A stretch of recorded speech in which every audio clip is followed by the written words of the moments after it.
मान्यवर विधायक श्री दिव्यशंकर मिश्र। मान्यवर बाचस्पति महोदय, बहुत विस्तृत भाव में आमर दादा मान्यवर मंत्री सुंदर भाव में उपस्थापना कले। मोर सीधा प्रश्न, ट्रेनिंग टाइम लगे, ओएसएससी केमितिया सिलेक्शन क्राइटेरिया करे, पुणी हाईकोर्ट जीव, आगामी 5 वर्ष भितर एम्प्लॉयमेंट हो पार कि नहीं संदेह अच्छी समस्त सदस्यों। मोर गोटे निवेदन मोर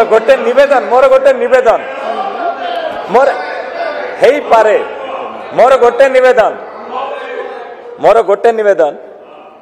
कि जो माने एटा गोटे टेक्निकल सब्जेक्ट ए आपण मान प्रश्न पचारू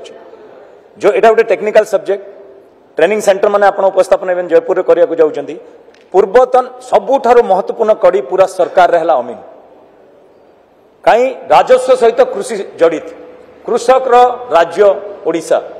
प्रकृत जदि ए सरकार मोहन सरकार समाधान करने को चाहूँगी निष्ठार सहित जो पूर्वतन अमीन माने अछंती एबे भी समाने काम करछंती। आज भी जदि आकाश दास नायकर जमी मपा हे गोटे पूर्वतन आरआई जाइए पूर्वतन अमीन जाइए नापुची सरकार अमीन इम्पैक्ट समय नहीं से स्केच बनैले एप्रूव होउची।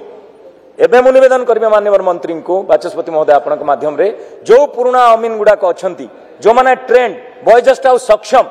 65 वर्ष कि 62 वर्ष जहाँ भी निष्पत्ति नियंतु सेमानकु पुनः कॉन्ट्रैक्चुअल बेसिस के जहाँ भी टर्म्स एंड कंडीशन सरकार सहित करिकी तांकु नियुक्ति दियंतु जहाँ द्वारा राजस्व और कृषि समन्वय रहिबो। प्रकृत रे गरीब रो समस्या आदिवासी बहुल्य अंचल रहू अणवजय से समस्या समाधान हो पारिबो। माननीय मंत्री महोदय,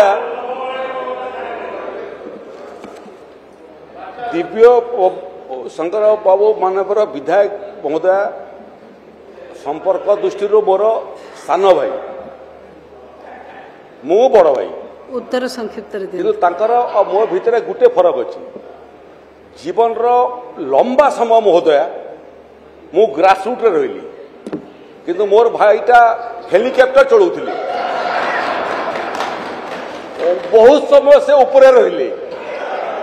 बहुत दिन सरकार रे रहिला परे मंत्री भी रहिले से समय बहुत बहुत मधुर संपर्क तांकर आउ विरोधी विरोधी विरोधी दल रहिले बहुत समय नहीं सेटा भी इंक्वारी करिछि गणेश्वर बाबू सेटा मध्य इंक्वारी करिछि एवं जेतेबे से छत्तीसगढ़ रे पायलट थिले रमन सिंह जेतेबे मुख्यमंत्री थिले से समय तांकर संगरे मु मध्य उड़ा जहाज रे जाइछि से पायलट थिले मु देखुଥିଲି जे पुतरे दूरवीक्षण यंत्र लखि तळकु देखुछन ना आकु देखुछन किंतु तांकर परामर्श बहुत उचित परामर्श ये बाबतरे दिव्यशंकर बाबू पुराना जो माने रिटायर कलेनी सेमानकर कथा मध्य विचार करिवार आवश्यकता अछि जेतु से ट्रेन आपनकर गोचरार्थे मु कहिया पई चाहे जे आपण मानकर समस्तकर परामर्श सहित जो माने बड़ बड़ अधिकारी राजस्व विभाग रे काम करथिले रिटायर कलेनी एवं ये अव्यवस्था भितर जो मैंने आसीथिले अध्ययन अच्छे सेटा रिटायर्ड सेक्रेटरी रेवेन्यू डिपार्टमेंट ठारू आरंभ करी जो माने तहसीलदार थिले जो माने आरआई थिले ए भलिया लोकंकर मध्य अनुभवी लोकंकर आम लिस्ट करिछु तांका ठारू मध्य फीडबैक नेबा पई प्रकृतरे थरे for all time to come once थरे आम ये समस्त जिनसर केमिति समाधान करवा आपण जोटा कहले राजस्व विभाग केवल कृषि विभाग संगे नुह कृषि विभाग संगे अधिकारी मान संगे राजस्व विभाग अधिकारी 3 थर बसिले मु जान नी राजस्व विभाग ये गोटे विभाग जहाँ आपण मैंने कहींपारे फाउंडेशन डिपार्टमेंट क्यों डिपार्टमेंट संगे संपर्क नहीं कृषि विभाग संगे संपर्क अच्छी एटी आईन मंत्री बसती वार्स मिनिस्टर तांकर डिपार्टमेंट संगे भी संपर्क अच्छी भी जमी दरकार ना रास्ता हम नहीं राजस्व विभाग जमी नदेले से रास्ता करें नहीं एटी खनि विभाग अच्छा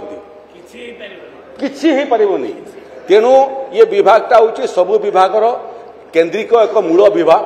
तेणु ये विभाग रे सबु विभाग संगे समन्वयर मु देखुली जे दिव्यशंकर बाबू अतीत केबे प्रयास मध्य ही नहीं आपण मते जो परामर्श देले सेटा आपणकर समय आपण मंत्री थिला बेले जदि आपणकर सरकार को परामर्श दी थांती ये बोझ मो पाखु आसी भी न था तेणु आपण निश्चिंत रहतु आपणकर प्रस्ताव स्वागत योग्य ए दिगरे निश्चय राजस्व विभाग अध्ययन मध्य करिवो एवं ताकू साकार करिया पई कार्य रे परिणत करिया पई प्रयास मध्य करिवो। धन्यवाद महोदय।